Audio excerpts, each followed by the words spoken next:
Winasak ng Bureau of Correction ang samot-saring kontrabando na nasamsam ng mga tauhan nito sa loob ng medium security compound sa New Bilibid Prison sa Muntinlupa City.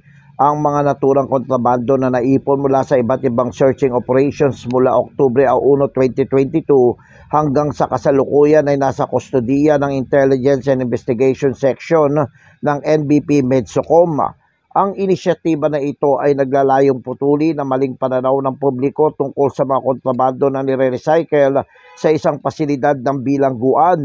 Matapos ang inventaryo ng mga kontrabando ay saka isinagawa ang pagwasak at pagsunog na kinabibilangan ng improvised bladed weapon, mga cellphone, tabako, baraha at iba pa.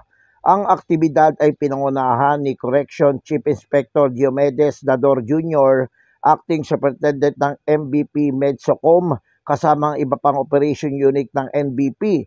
Ang Bureau sa pamuno ni Acting Director General Gregorio Pio Katapang Jr. ay patuloy na nagpapatupad ng cleansing operation sa pamagitan ng pagsasagawa ng regular na searching operation sa lahat ng pasilidad ng bilangguan. Ako, si Jojo Sikat, walang inaatas ang balita.